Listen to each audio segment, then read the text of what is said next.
Kaşığımı aldım geldim. Bugün size şahane bir elmalı tart yapacağım. Hamurunun kıyır kıyır olması lazım. Bunun içinde çok önemli birkaç tane detay var. Birincisi, tereyağınız mutlaka küp küp doğranmış olacak ve buzdolabında bekleyecek. Ne kadar soğuk, o kadar iyi. İkincisi, mümkün olduğu kadar az el temasıyla çalışacaksınız ki yağ fırına girene kadar soğuk halini muhafaza etsin. Öncelikle un, kabartma tozu ve tuzu ekliyorum. Bu aşamadan sonra artık tereyağı işin içine giriyor. Dediğim gibi tereyağı buzdolabında küp küp doğranmış vaziyette ve soğuk. Bu arada video boyunca buzdolabımın aldığı farklı şekilleri gördüğünüzde şaşırmayın. Ya da şaşırın ama neden bu şekilleri aldığını bir düşünün bakalım. Bu arkadaşın kapağını kapatıp şöyle bir iki tur döndürmeye başlıyorum. Gayet iyi. Hafif kum gibi kıvamı yakaladık. Şimdi yumurta giriyor işin içine. Direkt olarak yumurtayı buradan içine kırıyorum. Yumurtanın da hafif sıvılığıyla beraber bunu bir hamur olacak vaziyette bağlıyorum. Takriben 10-15 saniye, hadi bilemediniz 30 saniye. Burada gördüğünüz vaziyette biraz böyle topak topak bir kıvam var değil mi? Yani bir tart olmak için çok uygun gözükmüyor. Acaba yanlış mı yaptık? Acaba böyle paramparça bir kıvamdayız. Kesin burada bir hata var dediğinizi duyar gibi oluyorum. Hayır. Doğru kıvam bu ve böyle olması tartınızı çok daha güzel bir hale getirecek. Yapacağınız şey çok fazla yoğurmadan hamuru birbirine tutacak kadar şöyle birleştirmek. 1/3, 1/4 bir kısmını ayırmanızı istiyorum. Avucunuzda hafifçe bir sıkıştırın, streç filme sarın.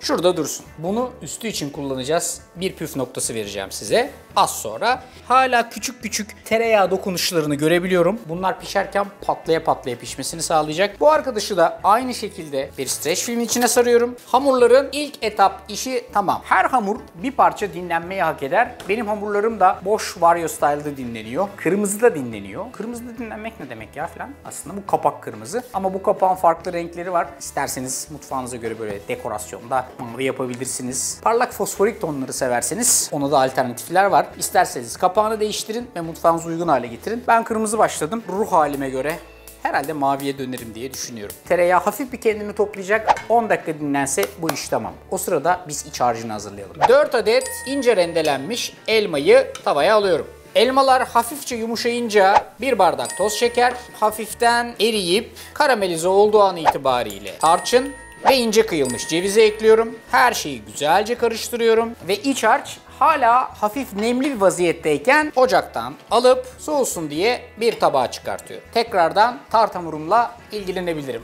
Kapak maviye dönmüş. Sihir mi? Oyun mu? Hepsi olabilir.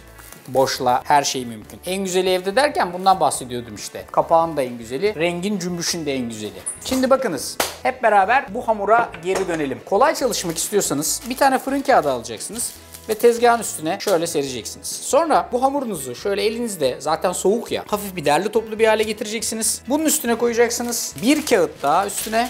Arkasından şöyle hafifçe bir bastırıp düzleyeceksiniz ve bir merdane kullanarak ortadan kendinize doğru, ortadan ileriye doğru, yan çevirip ortadan kendinize doğru, ortadan ileriye doğru iterek tart kalıbınızın boyutuna göre büyüteceksiniz. Eşit kalınlıkta yapmanız bu işin en önemli püf noktası. Bu arkadaşı rahat bir vaziyette pişireceğimiz kalıba transfer edeceğim. Çıkartıyorum üstündeki 1. kat yağlı kağıdı. Tutuyorum şu şekilde elimle. Kırılmasında hiçbir sakınca yok. Dediğim gibi bu gayet kırılgan bir hamur. Kırılgan olduğu için zaten son derece güzel ve lezzetli bir kıvamda oluyor. Kalıbı hiç yağlamadım. Hiçbir şey yapmadım. Zaten yeteri kadar yağlı bir hamur bu. Bakın olabiliyor yani. Transfer ederken kenarı köşesi tamamen hepsi aynı oranda kalıbın içerisine girmeyebiliyor. Dünyanın sonu mu? Asla değil. Arda bu zamanlar için var. Şurada fazla parça var. Alıyorsunuz, buraya ek yapıyorsunuz. Hamurunuzun eksik kalan kısımlarını gayet güzel kurtarabilirsiniz. Şimdi hafifçe elimizle bastıracağız ve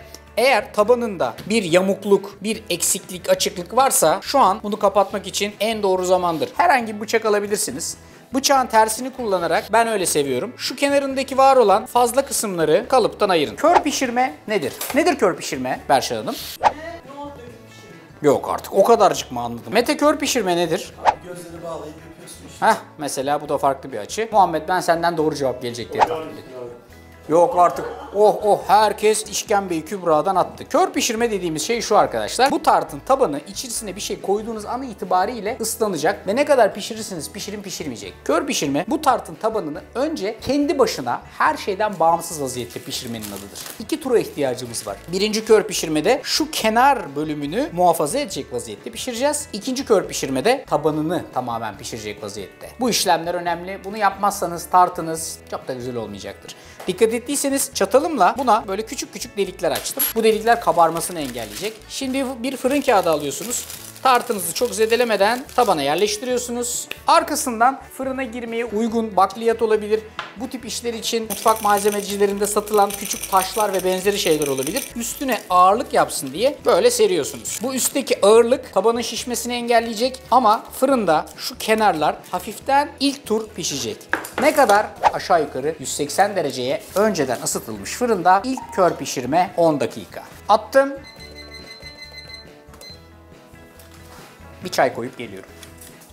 10 dakika sonra sarıya dönmüş bu. Kimler sorumlu acaba bundan? Siz misiniz Berşe Hanım? Sarı mı? Ben herhalde bir renk körü oldum bir anda. Lime yeşili. Farklı renk tonlarında iddialısınız Berşe Hanım gördüğüm kadarıyla. Her gidiş gelişimde farklı bir renkle bizi karşılıyorsunuz. Bir tur pişirdik. Fırınımızı kapatalım. Yeniden bu arkadaşları alacağım şöyle yerlerine transfer edeceğim. Kenarlarındaki o duvarı koruduk. Hafiften de renk aldırmayı başardık. Fakat tabanın hala pişmesi lazım. Bu ne demek oluyor? İkinci kör pişirme. 180 derecelik fırına bu sefer üstünde hiç ağırlık olmadan atıyorsunuz. Bir 10 dakika daha veriyoruz bu arkadaşa. Geri geldiğimizde bakalım mutfakta bu sefer neler değişmiş olacak. Efendim 10 dakika sonra ikinci kör pişirmemiz de bitti. Yine çıkaracağız, yine kapak değişmiş. Yani maceradan maceraya koşuyoruz bugün mutfakta. Gördüğünüz vaziyette taban da gayet güzel vaziyette pişti. Gördüğünüz gibi lezzetli bir elmalı iç harcımız var. Tek seferde pişmez miydi 2 kere kör pişirdi? Tek seferde pişerdi de Berşan, şu kenarındaki şöyle 90 derecelik duvar dokusunu elde etmen imkansız oluyor. Aşağıya doğru çöküyor. O sebepten dolayı da mükemmel bir tart olmuyor. Benden size tavsiye, her türlü pişirmeyi mutlaka ve mutlaka çift kör pişirme vaziyetinde yapın. Asla pişman olmazsınız. Tartım hazır. Bunun üstüne böyle farklı mereng yapabilirsiniz. Onu bunu yapabilirsiniz. İsterseniz bu şekilde de servis edebilirsiniz. Ama ben şöyle bir küçük oyun demiştim ya size. Buzdolabındaki bu arkadaşımızın aldığı form bayağı sert. Yani bak taş gibi. Bu da tezgahın üstünde duran yumuşak vaziyette olan. Yapacağım şey bir rendenin kalın ağzıyla bunun üstüne güzelce rendeliyorum. Bakın bununla yapmak çok daha zor. Hem dağılıyor hem istediğim kadar kıyır kıyır pişmeyecek. O yüzden sizden istediğim bunu alın, iyice rendeleyin. Mümkün olduğu kadar küçük parçalar, şu büyük parçaları ayıralım. Yeniden fırına gidiyorum. Aşağı yukarı bir 10 dakika kadar daha. Bu sefer üstü çıtır çıtır bir hal alsın diye fırında pişireceğim bu arkadaşı. Attım, gidiyorum. Döndüğümde böyle mi bulacağım acaba? Şaşırt beni Vario Style. Bakalım ne olacak 10 dakika sonra.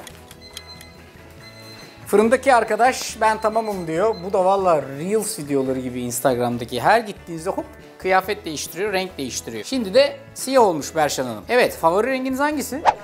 Laci mi? Ben de beğendim onu. Güzel. Bence benim favori rengim bu arkadaşın aldığı renk. Yani son olarak üstünün bu çıtırlı durumu. Gördüğünüz üzere şu kenarlarından gayet ayrışmış vaziyette. Birazcık soğuduktan sonra da altından laps diye çıkartıp servis ediyorsunuz. Bütün bölüm boyunca size mükemmel tart nasıl olur bütün detaylarını verdim. Kenarı, tabanı, üstü, içi, pişkinliği her şeyi buradan görebilirsiniz. Ve en son olarak şuradan altını size göstermek istiyorum. Bakın tabanı da aynen üstü ve kenarı gibi mükemmel vaziyette pişti. İçini istediğiniz farklı dokunuşlarla yapabilirsiniz ama elma bu tip tatlara en yakışan malzemelerden bir tanesi. Mükemmel bir elmalı tarta hiç bu kadar yakın olmamıştınız. Berşan yiyecek misin?